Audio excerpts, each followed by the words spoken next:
That Superman trailer came out yesterday. You get a chance to look at the trailer? I did. You did. Well, yeah. Before we even get into the fact of whether or not we think it's going to make $1 billion, what do you think of the trailer? I like it. Yeah. I think it's funny. I grew up as a comic book fan. Like I read a lot of comics when I was a kid. And there was a guy named Jeff Johns who was heavily involved with DC as the years went on. But he started out as a comic book writer, like really very popular in The Flash and other things. And there was a period of time in the early 2000s when he got very popular, Flash, Green Lantern. And there was this sort of campy but lovable side of DC that got really popular during that time. He went on to be more involved, I think, in production in a less successful way from a storytelling perspective. But that vibe is what this trailer feels like. The early days of Jeff Johns, where like you're sort of like, I know this is a little campy.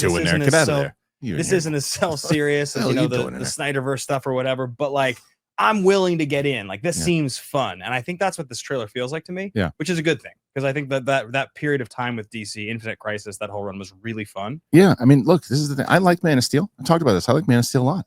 And it was a darker movie. Yeah, it needed to be. And I always push back against people who are like, "Well, Superman's always." It's not the comic book Superman. The hope isn't there. The thing you got to change things up sometimes. Yeah. And the same goes for this. You got to change up. We had the Dark Superman. We've had the Donner Superman. This seems like a more comic accurate Superman of what they're doing.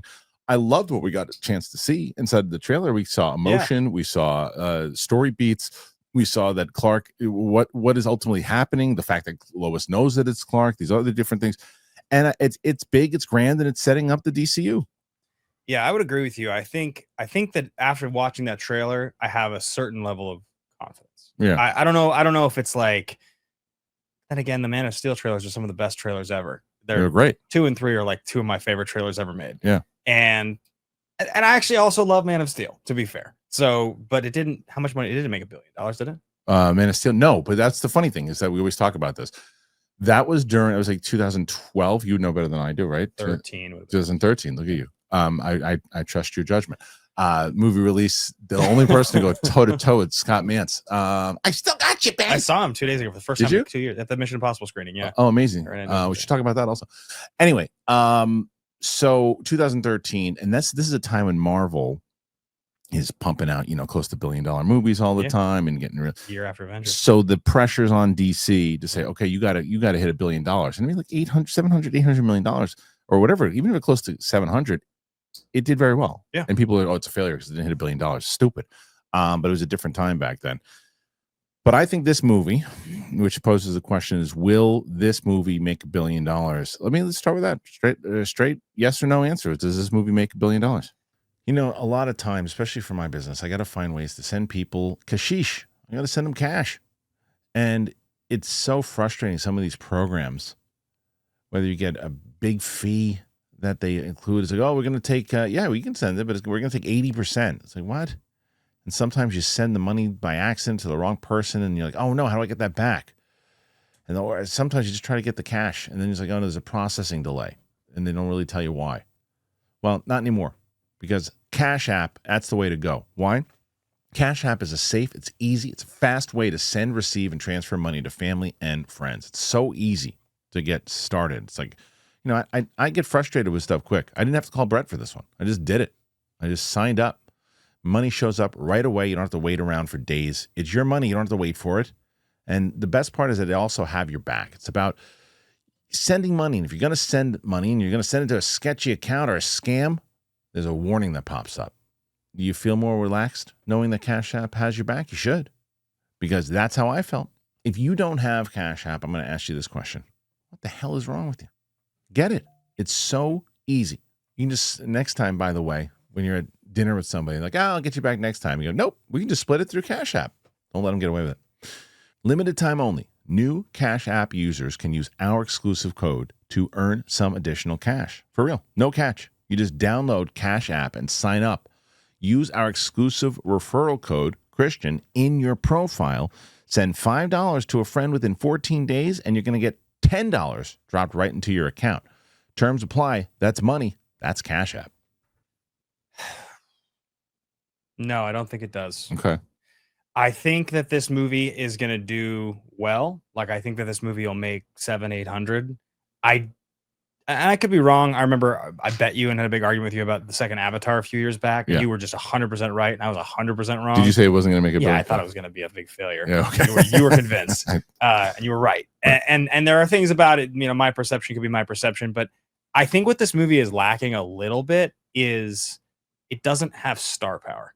It has Superman as the star power. It has Nicholas Hoult as the star power. Yeah, but it just doesn't have. James Gunn, I guess, would be the other part of the star power. Yeah. But the main people involved are not names that people care about because of who they are. They're going to go see them because they're in this movie. Nicholas Hoult is likable. He's a great person in the movie world, but he's not like a box office draw.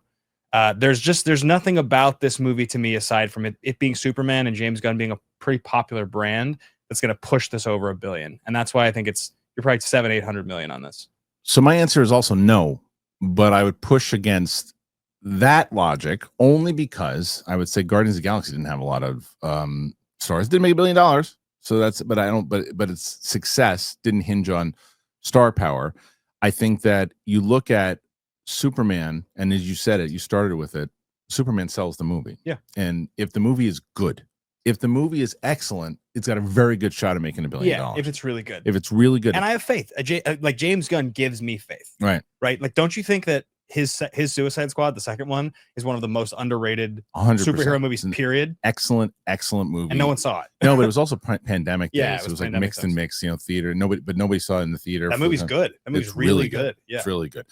So I do think it has a shot. And it's just a matter of repeat viewing, man. It's like if it does have that vibe and it does set and it's the same thing I just said about Man of Steel. It doesn't have to hit $1 billion to be successful. Now, people will argue, and you're going to see if it doesn't hit $1 billion, people are going to call it a failure, which is not accurate. Yep. The question we also don't really know. There's been rumors about how much this movie really cost. Someone said 300, someone said 315, and James Gunn shot back on that and said, no, that's not how much it costs. It costs less than that. Even if it let's split the difference and say it costs $250 million, right? Yep. So essentially, it's got to make around 650 or something in order to break even or whatever. I think it does that. Oh, it'll make 650. I think it does that. Enough time has passed. Yeah. So the theatrical release, if I recall correctly, on Justice League is 2017. Mm-hmm. Could be wrong with that, but I think it's right. Could be. The Snyder Cut, I think, is 2021, maybe. Okay. I can't quite remember, but it's right in there. So, and that's the last time we had Superman as a character in a movie in a significant way at all, right? Yeah. So you're going on 8 years since the last time Superman was a focal point in a theatrically released big movie. That's enough time. That's enough time for the world to reset their expectation. And by and large, Justice League is a giant steaming, I can swear on this, pile of shit, right? Mm-hmm. Everybody kind of knows that. So it's been a decade since we had a hyped movie that people really cared about Superman. Yeah. And so I think that's enough time, right? Like, I don't think you're going to run into the oversaturation problem that you run into with some of these things. I think the world, if this is a good movie, I think you're right. It will make the money. Yeah. It has to be good, genuinely good. Of course. I mean, because that's the other major concern is if it's not, and if it breaks even, they can survive. If it fails, James Gunn is toast. Yeah. At DC. It's the whole slate will be scrapped. Maybe they put Supergirl out because everybody started shooting it, but if you're Zaslav, you go, okay, if they're not going to see Superman, then they're not going to see your other stuff.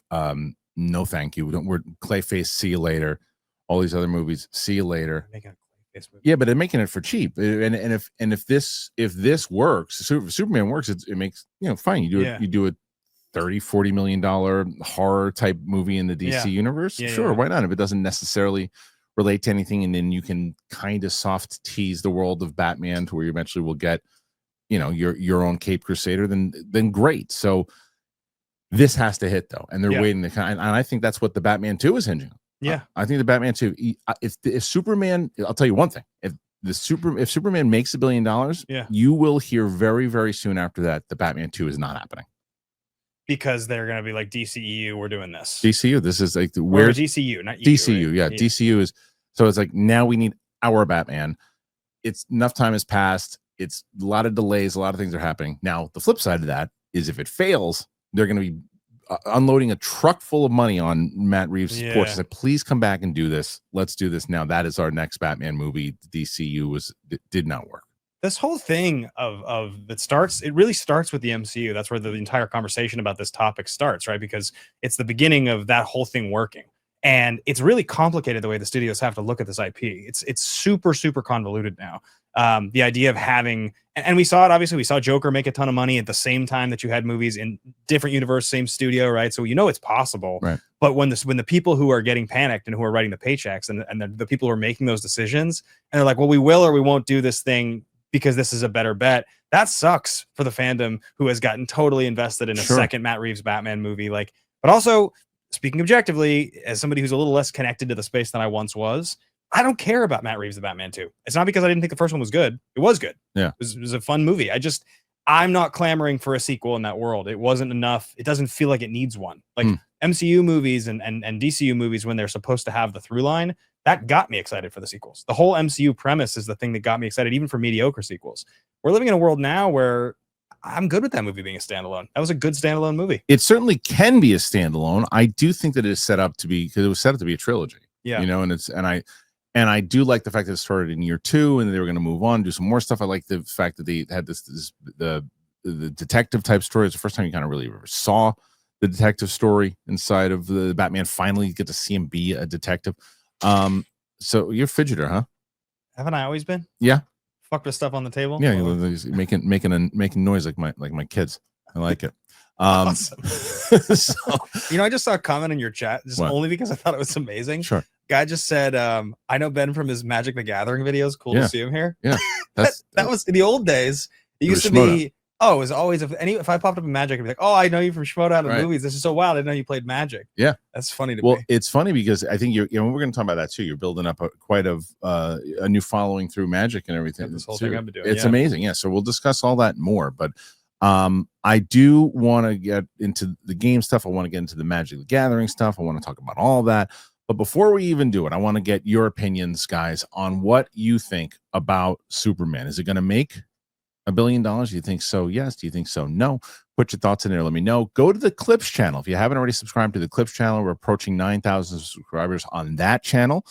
You can watch the entire show on that channel. So make sure, and you do it in segments. So make sure you do that.